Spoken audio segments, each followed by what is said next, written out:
Shalom Uvracha à tous.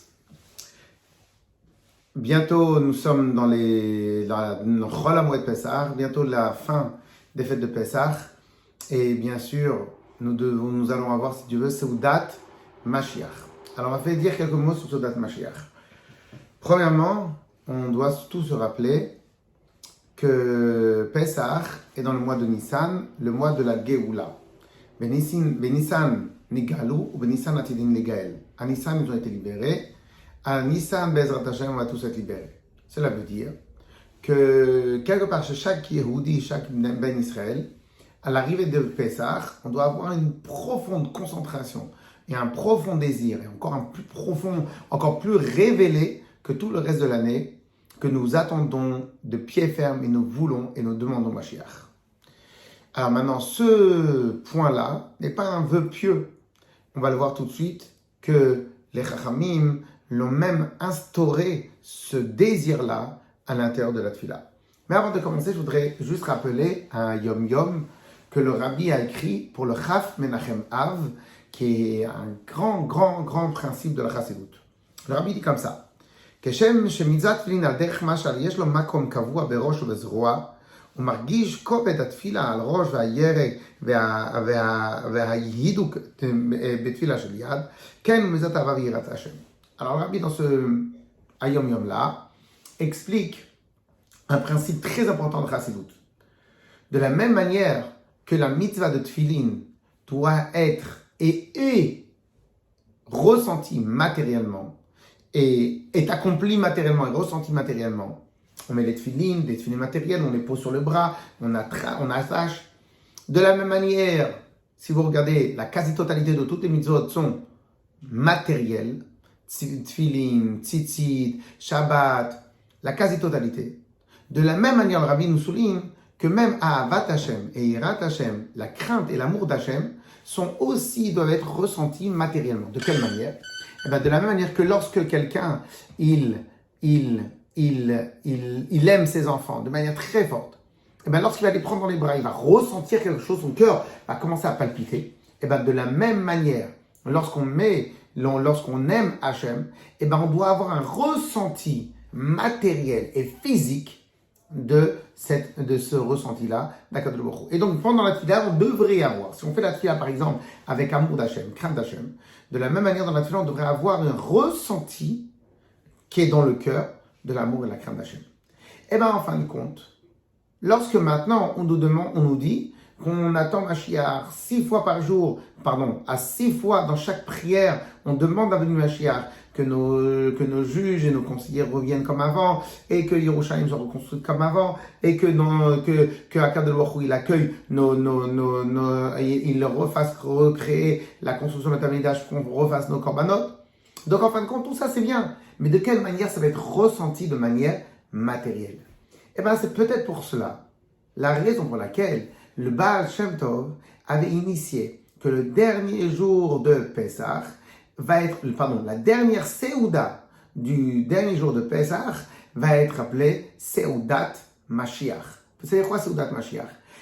Comme on arrive à la fin de Pessah, et que Pessah est le jour où la fête de la libération du Ham Israël, et donc, en fin de compte, il faut concrétiser cette attente-là de manière réelle.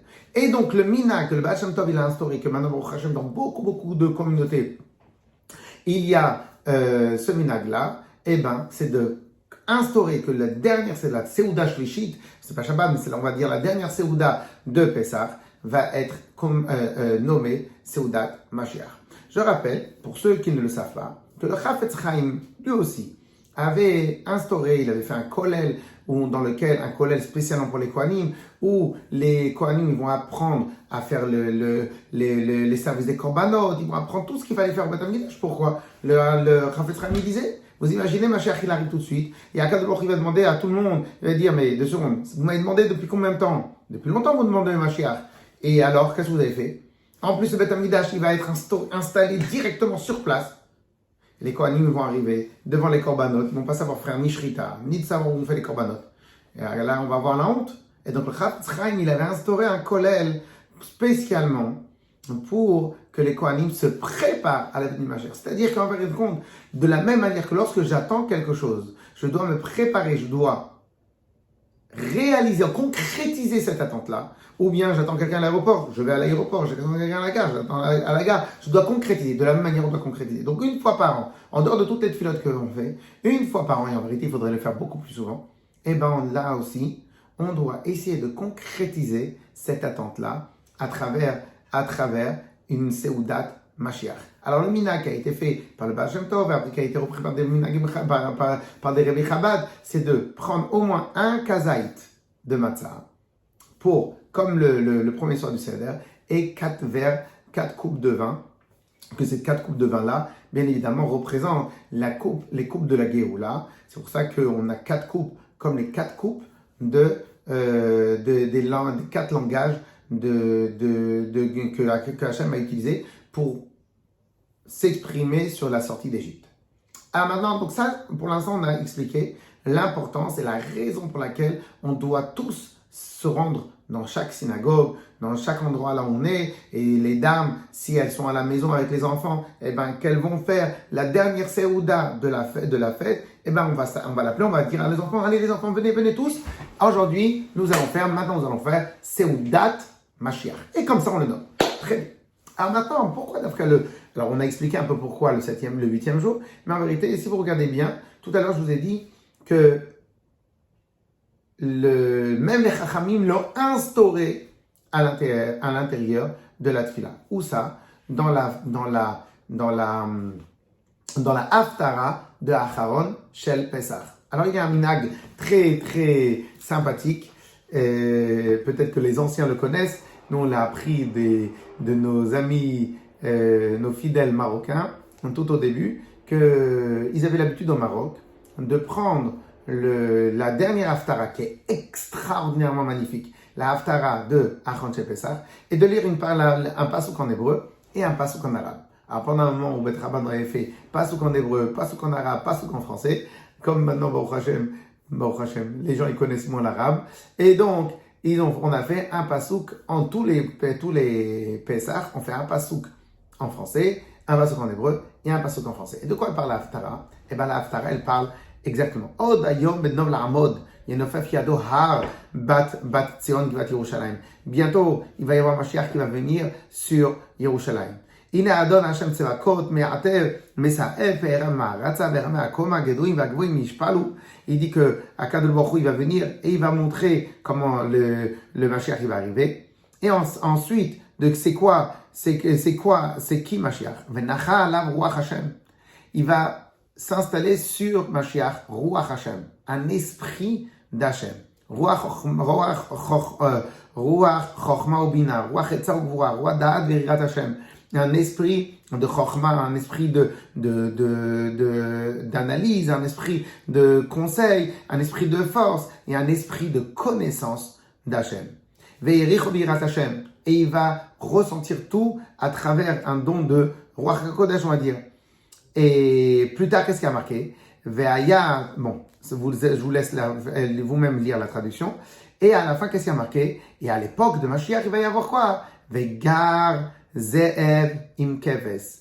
Le loup, il va vivre avec l'agneau. Ve'namer im gedi arbatz. Et le léopard, le jaguar, il va rester avec le petit veau, le petit agneau. Ve'egel ufrim riyarda v'na'ar katan ohelbam.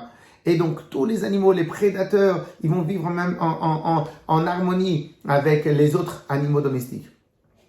Et donc, le rabbi demande comment ça se fait que les Chachamim nous ont instauré cette Haftara-là à l'intérieur de la Tfila. Parce qu'en vérité, même de là, on voit que même dans la Torah, les Chachamim ont installé et instauré le principe de demander Mashiach de manière encore plus ardente, le dernier jour de Pessah.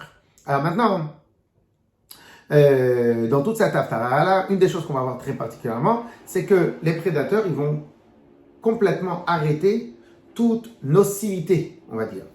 Et à quoi cela fait référence? Ben peut-être cela fait référence au fait que tous les êtres vivants sur la terre, ils vont arrêter de se battre. Ils vont arrêter de se battre, ils vont vouloir ils vont vouloir vivre ensemble en harmonie. Et là, encore, on va se poser la question, pourquoi cette harmonie-là va provenir et va arriver lorsque Mashiach va venir? Eh bien, la réponse, elle peut être très simple. Une harmonie n'existe que lorsque tous les États, toutes les parties, tous les protagonistes se dirigent vers un même but et ont le même but clairement installé dans la tête. Et à partir de cela, l'harmonie commence vraiment à exister. Et donc, on pourrait dire que lorsque Mashiach va venir, absolument toutes les créatures du monde vont ressentir leur raison d'être profonde, qui est de servir à Kadosh Baruch Hu, qui est d'être présent pour pouvoir diffuser la connaissance de Dieu. Et donc, c'est pour cela, et lorsque maintenant tout le monde aura le même but, il y aura automatiquement l'harmonie. Et donc, c'est pour cela que lorsque Mashiach va venir très très rapidement, ça va être exprimé à travers ce shalom entre tout le monde. Et donc, on pourrait terminer cette petite vidéo par la manière suivante. Premièrement, que chacun concrétise son attente pour la venue de Mashiach. Concrétise à travers Soudat Mashiach, à travers des actions, à travers n'importe quelle chose qu'il pense qu'il pourrait le faire pour hâter la venue de Mashiach. Ça, c'est le premier point. Et donc, ça va commencer dans cette fête-là à travers Soudat Mashiach. Et à part ça, nous aussi, on doit tous chercher à mieux connaître, mieux comprendre notre raison d'être, notre place dans ce monde-là. Et à travers cela, on n'a pas besoin d'être jaloux ou d'être envieux de quelque chose qui n'est pas chez nous. Pourquoi? Parce qu'en fin de compte, chacun il est ici pour justement construire et faire venir Mashiach et œuvrer pour la volonté d'Akadosh Baruch Hu. Chag, Sameach, et qu'Akadosh Baruch Hu nous fasse tous nous réunir à Yerushalayim Ira Kodesh cette année-là, Bezrat Hashem, pour fêter tous ensemble avec Mashiach Tzidkeinu la Geoula Ha'amitit V'Hashlema. Chazak Baruch, Chag Sameach à tous.